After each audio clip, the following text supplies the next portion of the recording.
Let's dive in. Quick story to start. A solo nail tech tried a $3 roundup for 7 days. She targeted 3 midweek openings, filled 3 midweek chairs, and by the end of the week, she sent $135 to the local shelter. One new client rebooked before they even left the studio. That small pilot did 2 things. It filled slow time and built genuine community goodwill. Today, I'll walk you through a 1-week pilot you can run next week with scripts, KPIs, and a short legal checklist so you can nail it every time. I love this. Real talk, that kind of tiny ask feels doable for clients and meaningful for the community.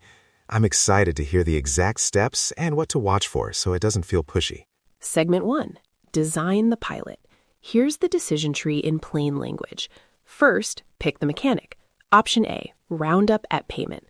Clients are asked to round their total to the next dollar or add a small flat amount. Option B, fixed add-on, a clearly labeled $3 to $5 ask added at checkout. Both work, but the choice should match your average ticket and the flow at your studio. Practical guardrails. If your average ticket is $25 to $40, a $3 add-on is visible but not heavy. If you average $60 plus, a roundup or $5 option is still light. Keep the ask visible but simple. Short phrasing, opt-out friendly. Example front desk line.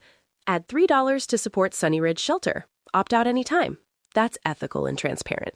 Here's what clients notice: brevity and permission. Lines that say opt out anytime make me feel in control. Also, the optional twist you mentioned can make a big difference. Tell me more about the rotating stylist micromatch and the client-nominated hero idea. Great question.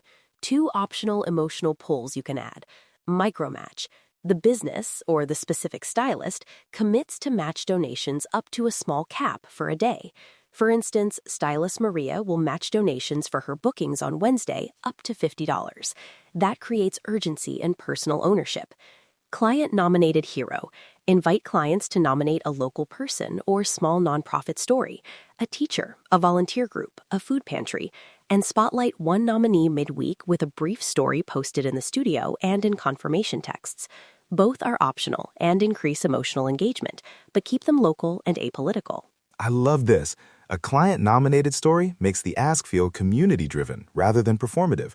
If a client sees their neighbor or a teacher featured, they're more likely to participate and rebook because they feel part of something real. Segment 2. Scripts and on-air copy. Copy-paste lines make training fast and consistent. Here are 3 ready scripts you can use verbatim. Front desk, spoken while booking or at checkout. Thank you. We're running a tiny pilot this week to support Sunny Ridge Shelter. Would you like to add $3 to your visit? Opt out anytime. Confirmation text, short and repeatable. Thanks for your booking with studio name. Add $3 to support Sunny Ridge Shelter. Reply no to opt out. Receipt/finish line copy for the printed or emailed receipt. Donation collected on behalf of Sunny Ridge Shelter, $3. No tax receipt issued by our business. Contact the charity for official donation receipts. Thank you for helping fund X meals this week. Can I suggest a softer version for nervous teams? Something like, we're offering a small add-on to support Sunny Ridge Shelter this week. Would you like to join? That feels less transactional and more invitational. Absolutely. Tweak the wording to match your studio voice. The essential pieces to keep: the partner name, the dollar amount, and opt-out language. Now, a few quick variations you can use depending on touchpoint.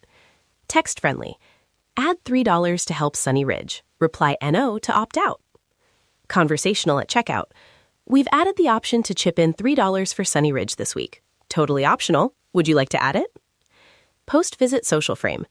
Thanks to clients who added $3 this week, you helped fund X meals. Here's the impact story. Each keeps the same ethics: transparency and consent. I can see staff script training going smoother if they role-play these lines. One client suggestion: when the staff shares a brief 1-sentence impact update later, like how many meals were funded, it closes the loop and encourages rebook. People like to see results. Exactly. Segment 3. Ops, legal, and KPIs. First, verification. Check the nonprofit registry for your state and the partner's EIN. Ask for a confirmation email that shows their registration and a contact for donation reconciliation. Decide pass-through versus business remittance. Pass-through means you collect and forward funds. Business remittance means the nonprofit has a payment link or invoice you pay directly. Pass-through requires clear receipt language. Donation collected on behalf of Peltmer. No tax receipt issued by our business unless partner confirms. Bookkeeping. Tag donations separately in your POS and accounting system. Create a daily or weekly deposit summary. Date, amount collected, number of donations, and whether stylist micromatch applied. Reporting cadence. Send a weekly summary to the nonprofit and post a short impact note for clients the following week. KPI targets for the pilot. Aim for 10 to 20% incremental fill of targeted slots, $100 plus donation total in week 1, and a new client rebook rate of at least 25% among those who came in during the pilot. Treat these as thresholds, not promises. From a guest perspective, sharing the impact quickly matters. If I booked because of the pop-up and then received a note showing X meals funded, I'd feel proud and more likely to recommend the studio. Also, pre-screen partners. Everyone wants to avoid a mismatch. Keep partners local, non-political, and with clear registration. Wrap. 1-week pilot checklist, day by day. Day 0, choose mechanic, confirm partner, verify EIN, draft scripts, set POS tags, and set KPI targets. Day 1, staff quick training and soft launch on select targeted slots. Day 2 to 5, run full week, collect daily totals in a shared sheet, highlight one midweek clip for micromatch or client-nominated hero. Day 6, tidy bookkeeping, prepare donation remittance or transfer. Day 7, share impact report with the partner and post a client-facing thank you. Quick risk read. Perception risk if language feels pushy, mitigated by opt-out phrasing and staff tone. Administrative or tax risk, mitigated by registration checks and clear receipt wording. Pilot learning, if fill is low but donations exist, try micromatch day or feature a human story spotlight next time. And a quick playback for staff scripts during training. Practice the front desk line, the confirmation text, and the receipt phrasing. Keep it short and consistent. If someone asks for a CAX receipt at checkout, staff should say, "We collect donations on behalf of Sunny Ridge. Please contact them directly for official donation receipts." That keeps your liability low and the client informed. All right, final quick tips before we close. Test one mechanic at a time, track outcomes against the KPIs, and treat this as a learning experiment. If you see strong donation totals but no retention, add the micromatch or highlight a client-nominated story next pilot. Keep messaging transparent, local, and short. If you want the one-page pilot checklist, the scripts, and the legal checklist, download the sheet linked in the episode notes. I love this. It's small, doable, and respectful of clients.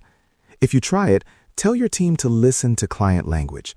The right phrasing matters. And remember, when clients see follow-through, they come back. Thanks for joining me. Quick recap. Choose your mechanic, round-up or $3 to $5 add-on, set pricing guardrails, verify your partner, use the short opt-in scripts, tag everything in bookkeeping, and aim for the KPI targets we talked about. Run the 1-week pilot using the day-by-day checklist, then iterate. Let's treat this as a low-risk, values-aligned experiment that fills slow slots while doing good. Let's dive in and nail it every time.